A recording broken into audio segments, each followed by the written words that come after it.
how's the aftermath of the last couple weeks going? It's finally fading out. What's weird is, and I promise this will be the last week we talk about my dead brother, right? I keep thinking about calling him on different things, or I think, you know what I mean? It's like I don't realize he's gone. Does that make sense? Yeah, absolutely. So, but I do have we've got his apartment, his duplex about emptied out. We obviously got him in the ground, and he ain't come back that we know of. We've been having these headstone discussions. I wanted to get a great big Starship Enterprise, but Mom's going to be on it because Mom's got the plot next to him. So then they thought, well, let's get a big one. So I thought, we could really do an Enterprise, but she doesn't want Star Trek on hers. Just what? That would be fantastic. Right? A huge Star Trek Enterprise. That's right. And they don't see the humor. I mean, we've got some closure on it, right? So now, we're over the hump, so we can make fun of the whole deal. You want Star Trek, man? And see, I didn't realize there was he had a bunch of Stargate stuff too, and I don't know what is Stargate. Is that like a modern, they have to reinvent Star Trek to be Stargate? Isn't it the movie that it's like a portal? I don't know. When they kept saying Stargate, I thought it was those people that mass suicide in California 10 or 12 years ago. You know what I mean? The purple people, you know what I'm talking about? The people that were... Wasn't that Star something? Oh, gosh.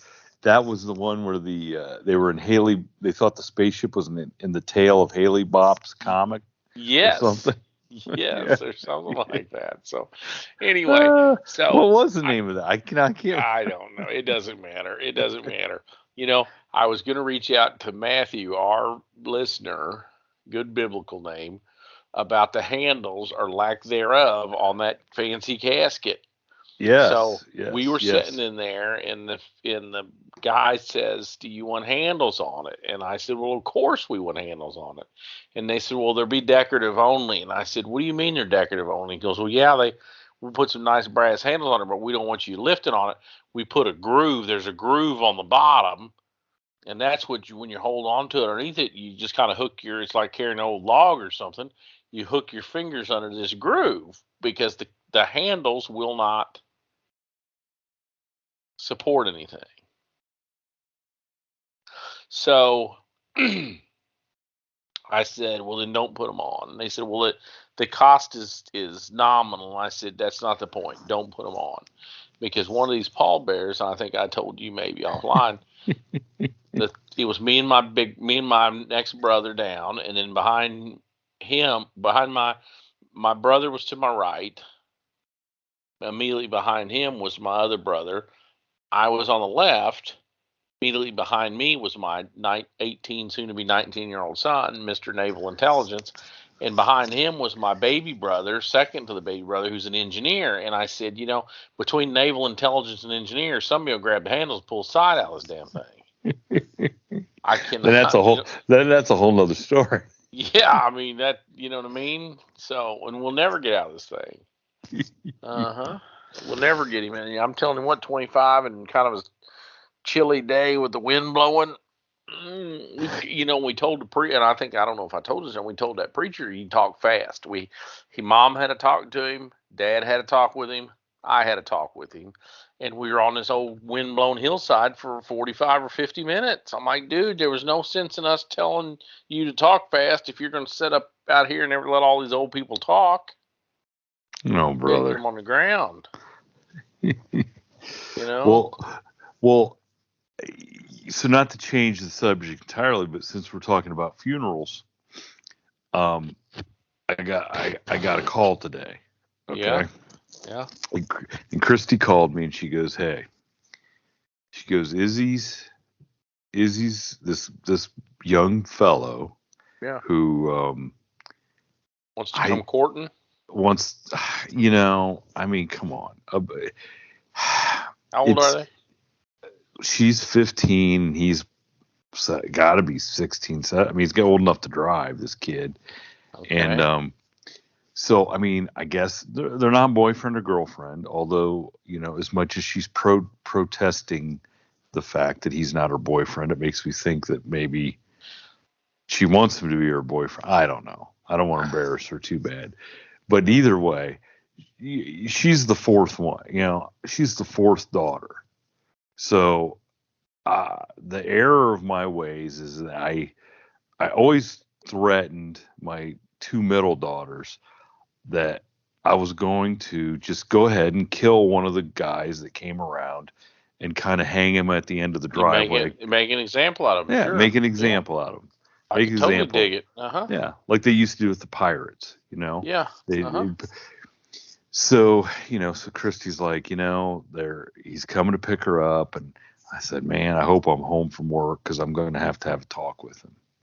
And she just kind of chuckled, and I'm like, no, I'm going to have a talk with him. I said, we're going to set the record straight.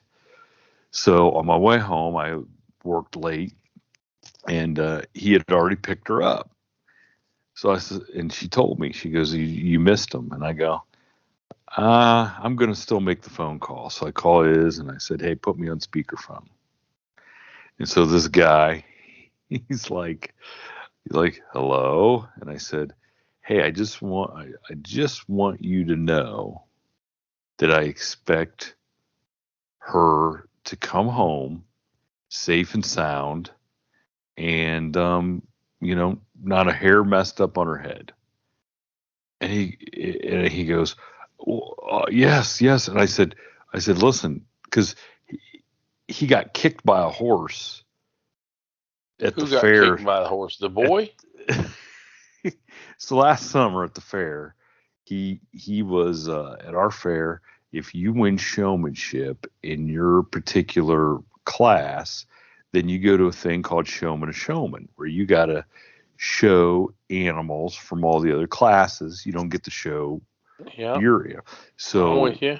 so Izzy was, because she won horsemanship, and so she was going for horses, and so she was helping him by showing him on her horse how to do showmanship. And because he won in steers or dairy cattle or whatever it was, you don't handle horses and steers quite the same way. And so the horse did something, and he tried to yank on the halter like you would a steer, and it ended up kicking him in the head and about knocking him silly. And I like it. And so he's out there for showman. He's got this big knot on the side of his head, look like he's growing an antler.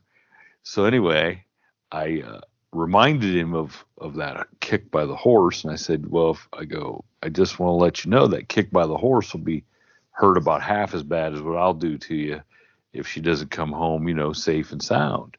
And he's like, oh, I'll drive careful. And I said, yes, because I'd hate for a man so young to have to limp for the rest of his life. And he's like, I understand. I'm looking forward to seeing you guys when you get home.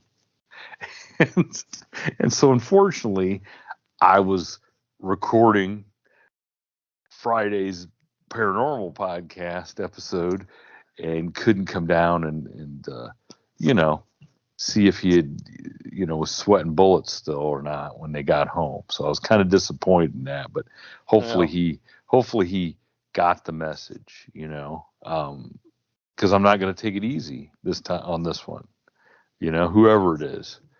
So if a potential suitor for Izzy's listening, it ain't going to be easy this time. This isn't the typical where the last one going through gets away with everything. I think it's going to be worse on her. She ain't getting away with nothing. I don't know how I'd feel about mine going out with a fair kid. an animal raising a fair kid. Why is it? Hey, I think Bad stuff half of those fairs, huh? I think part of the date was they went to feed the cows. Yeah, that's exactly. And I've been on some of those when I was younger, and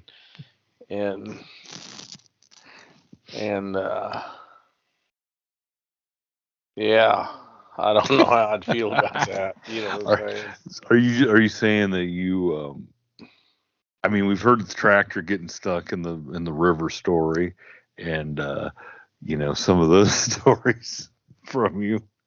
But are you saying that you can't trust a farmer's daughter? Or the kind of people that go out with one. That's what I'm saying. Okay. You know what I'm saying? I don't know how else to say it. I'm kind of choosing my words here, but yeah, I mean, especially somebody that's a showman of the showman. I mean, he might be a flashy guy, huh? He's not very flashy. I don't think. I mean, he seems like a good kid, but still water runs deep. He's probably a closer. He doesn't need to be flashy. Oh, geez, come on. I'm not sure this is making me feel any better about this. I'm just replaying it because my daughter's about to be 15 upstairs, and I can only imagine some of these hay rakes around me coming around. Of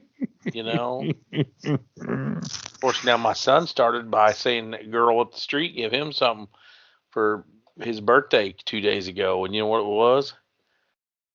What was that? Hand-tied crappie jigs, and we're gonna try them out. I told him, you know what, buddy, we're gonna try them out Sunday if it warms up a little bit.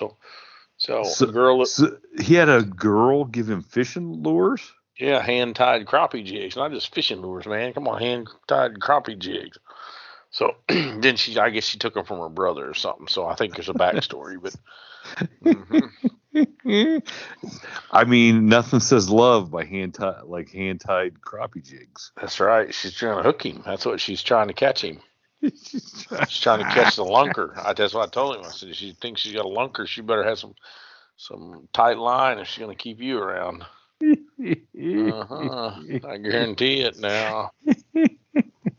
I tell you, we've run the gamut already. We went from brother's casket to crappie jigs in 12 minutes and 30 seconds. I was worried about what I was going to talk about. I mean, I don't even know. We're in a snowstorm. Is it going to hit you in a day or two? It's coming. It's coming tomorrow. Yeah. It was icy and snowy, and the kids are out of school again for the third. This is the third Thursday in a row that they're going to be out of school.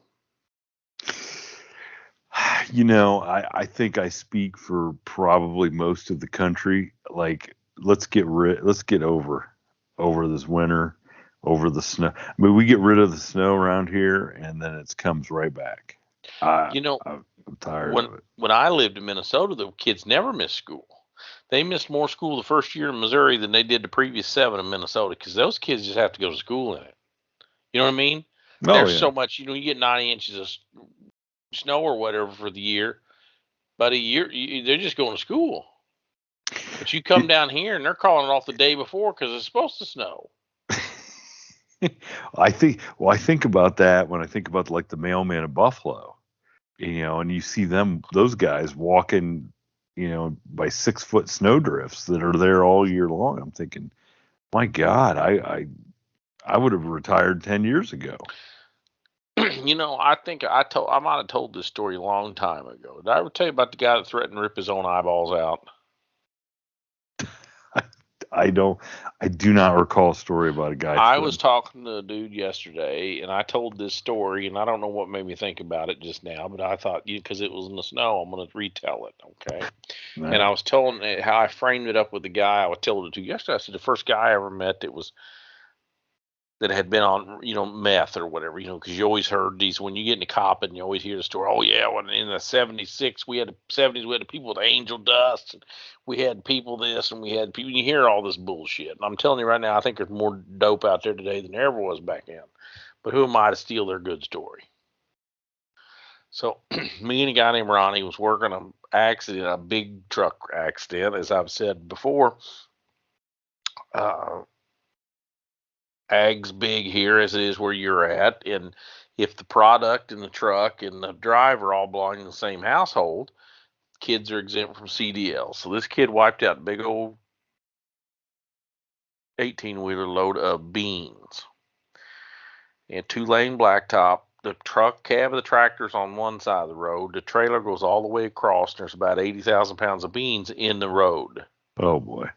And what they do is they bring this big thing called a grain vac up there, and they try to vacuum it all up. You know what I'm talking about?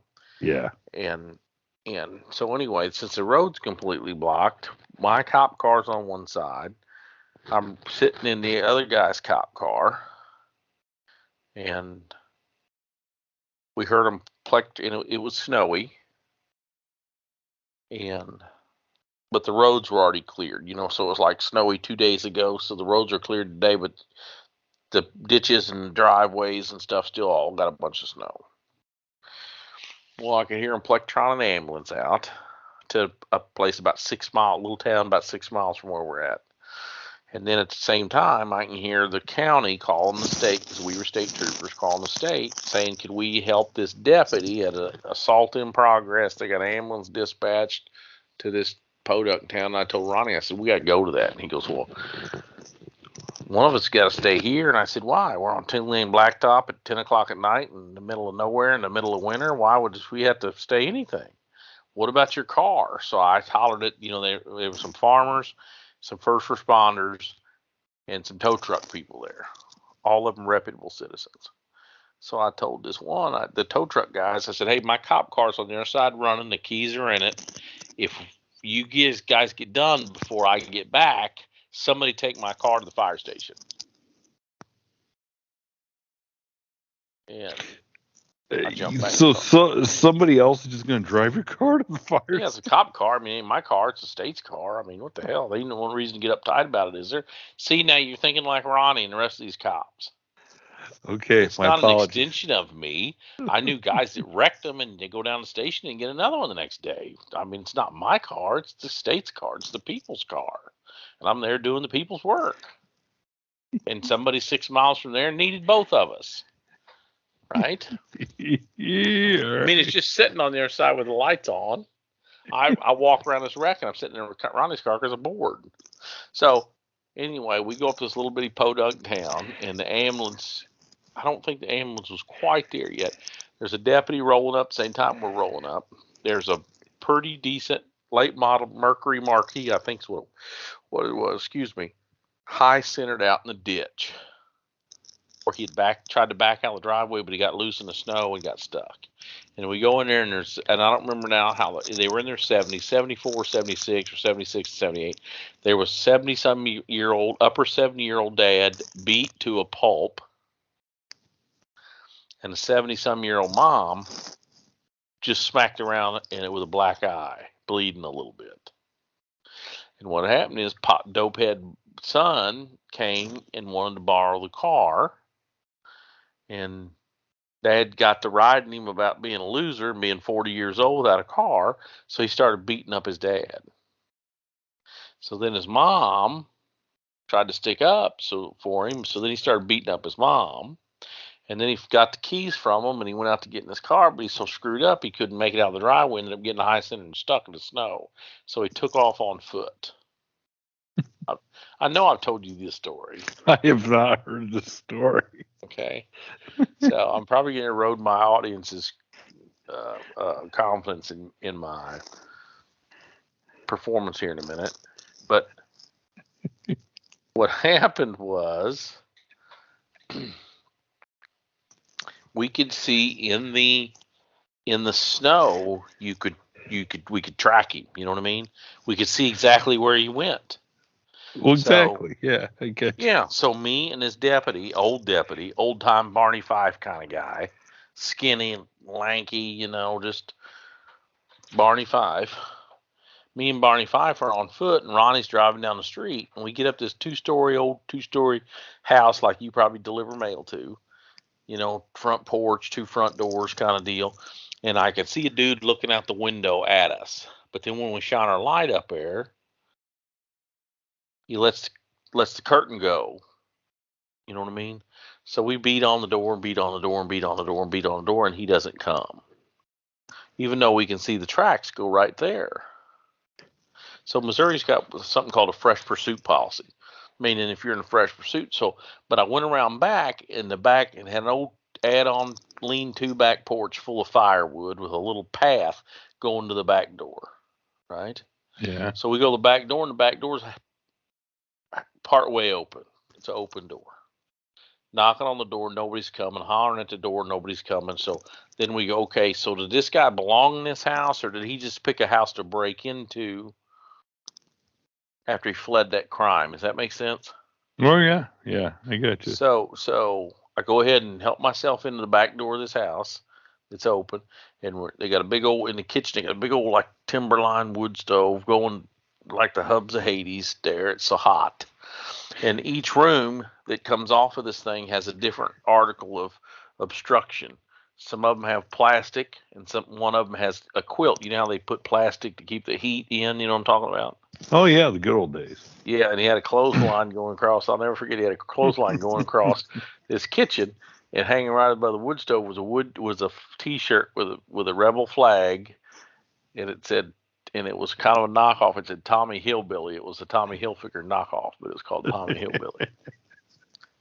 So I moved this blanket away.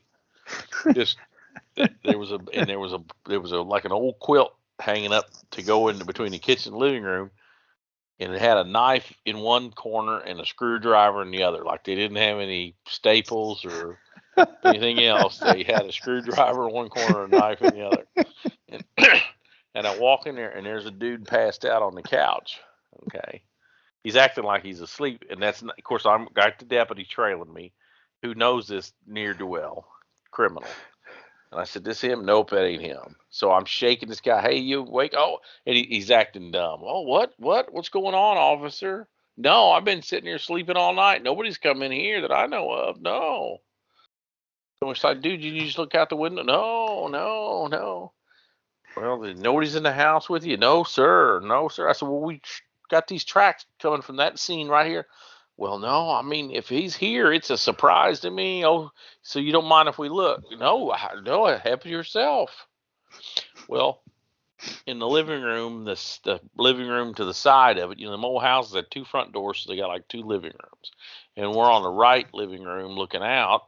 The left living room it's got plastic all the way around to this door going in there and duct tape to keep the heat in there. And I could tell by one corner that somebody has pulled that up and put it back down. You know what I mean? Yeah. So I got me, Deputy Ronnie, I pull that plastic off. We go in there and it's an empty room. There's nothing in it. Plastic over all the windows, taped down. There's a closet. I open this closet door. And, of course, I got a big mag light in my hand. And the closet's empty other than a giant pile of rubbish. Like 5 clothes hampers and everything known to man in a big pile. And as I go to turn, I realize something catches and I put my toe there, and I realize this dude has crawled underneath all of this stuff. Right? So I push down on my toe on his foot leg, and I'm pushing down, calling him by his name, whatever his name is. Kurt, I think is what it was, but it doesn't matter. Come out of there, and he's not. So finally I got a hand on. Now remember, I got 70-year-old people getting put in ambulances from this guy, right? He's a tough guy. So I'm going to introduce him to a tough guy here. So I start kicking that pile of rubbish. I got a hand on each side of the inside of the door frame, and about the 3rd or 4th time I pulled back and kicked as hard as I could, he said, "Okay, I'm coming out." So we backed up, and he come out, and he was a little Captain Caveman looking dude, 5'8" or 5'7", 5'8", I don't know, normal size dude, I guess, 175 pounds. And then instantly he sprang up and he hooked his thumbs on each side of his eyes with his fingers up in the air like he was making a 8-point buck sign or something, but he's got his thumbs in his eyes, and he goes, "Take another step and I'm going to rip my eyes out." Okay. And this deputy goes, whoa, there's no reason to get unsane, and there's no way to do that away. And I said, what'd you just say? And he said, back the fuck up or I'm going to rip my eyes out. And I said, great. And he goes, you want me to rip my own eyes out, MFer? And I said, well, you'll be easier to fight. And no sooner than I said the word fight, I dropped that mag light right across his collarbone. Kwop! And he forgot all about ripping his eyes out. And I got him cuffed, and we're walking out of this junky old house. This deputy's in Gomer Pyle's in the front, or Barney Fife, whichever you want to be. He's in the front. Ronnie's in the second. I got Captain Caveman in the middle, cuffed behind the back, and me. And we're going down this narrow, junky hallway on this porch edition lean-to thing full of firewood. And he jumps up and bites Ronnie right in the back of like the shoulder blade neck. Like vampire, like a freaking vampire. And of course, Ronnie tries to go forward and hits Barney Fife, knocks him down, and he falls down, and Captain Caveman's on top of him. So I got a 3-man sandwich in front of me with Violator on the top chewing his way to the bottom. And I dropped my big fancy flashlight, and I'm grabbing this guy, and I'm trying to pull him off, and he won't come, and Ronnie's screaming, the deputy's screaming, all screaming. So I picked up the only thing I could, which was a piece of firewood from the top of a tree, not a split piece of wood, but a round piece of wood about the biggest barrel on a bat. And let me tell you, he thought the flashlight hurt the first time. That old piece of oak firewood, about the second time I kinked him with that, it was all he wanted. Okay. So what? Oh man, I'm just picturing. So then he's got blood and bark in his hair, and he's demanding medical attention. So we march him right down about the time they got dad in the ambulance. They're trying to get mom in the ambulance, and I said, this is the Violator, and he needs help. And they said, what happened to him? And he looks at this ambulance guy and says, that MFer hit me with a piece of wood. And of course, these ambulance people and first responders, they didn't want nothing to do with helping him. One of them told him to get screwed, and the other one says, well, maybe he'll give you a ride to the hospital. So we put him in the deputy car, and I told the deputy, I said, we'll bring him to the jail, and then if he really needs an ambulance, I'll get him one. But I got to go get my car, because it's down at the grain truck wreck. So Ronnie brings me down there, and he goes, oh, my God, you think we're going to get in trouble? And I said, for what? And he goes, you hit that guy with a piece of firewood. And I said, dude, you were screaming for help 5 minutes ago, and now you're worried about me hitting him with a piece of firewood. What's the difference? So I get in my car, and we go to jail, and we process the guy, and I write the report. And I had to work with some at that time, some real Dudley Do-Rights. And one of them had a problem with me going in that house without a search warrant. I said, we have fresh pursuit policy. God, I don't know, man. You know, and really what it was is he wanted to blow. You know, he was on the he was wanting to get promoted, and the way you get promoted is the easiest way to get promoted is to go out and do a bunch of good work and score good on a test. The second way to get promoted is to stab a bunch of people in the back, and they think you're just a straight arrow and you're sharp. So he was trying to blow my candle out to make his look brighter. Okay, so he called the sergeant. The sergeant comes in and goes, oh, my God, I don't know. You hit him with a piece of firewood. And I said, that's what I had, you know. Yeah, but you could have done this. You could have, would have, should have. You know what I mean? Armchair quarterbacking me. And I said, well, I guarantee you, growing up, I was more proficient with a piece of firewood than I ever was this mace or this little collapsible, because they took our PR-24s away after Rodney King, and they give us some little, it's like a little Chinese whistle that comes out. You know what I'm talking about? It accordions out, you know what I mean? Yeah, it's yeah. called Okay. the asp. It's a collapsible baton, but yeah, oh yeah. I got I'll tell another collapsible baton story next week. But for this episode, I didn't get the collapsible baton. I lost my flashlight, and I used a piece of firewood. So fast forward, nothing happens, right? I didn't get in no trouble. He gets charged. Of course, I had a hard-ass prosecutor. I mean, you can't beat up a 75-year-old World War II veteran daddy and your mom when you're on probation or parole, I don't remember which, high on dope, run from the cops, and not expect to get knocked upside the head. That was the consensus in the 90s, right? That's just the way it was in the 90s. I say that's probably the good consensus. Right. So, but 6-8 months, a year later, I'm down. We had what's called in-service training, and we were lead laws training, and they had some hotshot lawyer from the Attorney General's office, and he said, I don't know what they teach you guys in this pinnacle of professionalism, but I assure you, if you hit a piece of guy, and he had my use of force blown up on an overhead projector, I assure you, if you use a piece of firewood to beat a subject until he's in custody or something to that effect, you will get garner scrutiny. And I raised my hand, and he goes, yes, you in the second row. And I said, I didn't beat him till he was in custody. He was already in custody when I hit him. And he said, are you serious? You're the guy? And I said, yeah, I'm the guy. And I said, he had taken a chunk out of Ronnie's neck. You know? So what were you? So he says, well, did they, since you're willing to admit it, where would you have learned firewood techniques here in this academy? And I said, well, we actually learned straight baton techniques, and the principles are all the same. The only thing difference between the piece of firewood and my straight baton is one of them smoother than the other. It's long, it's cylindrical, and it's a piece of wood. Could they argue that? Well, he wanted to, but I mean, I had the room by that time. They were laughing. Because by God, when you're in Rome, you do as the Romans. You know what I mean? And I told him, man, I said, if I wanted to come to your office and screw with you, I'd write a freaking brief, right? But when you're out there in Tommy Hilfiger land or Tommy Hillbilly land, I mean, you gotta chop wood when it's time to chop wood, buddy. You know what I mean? That's just the way the world works.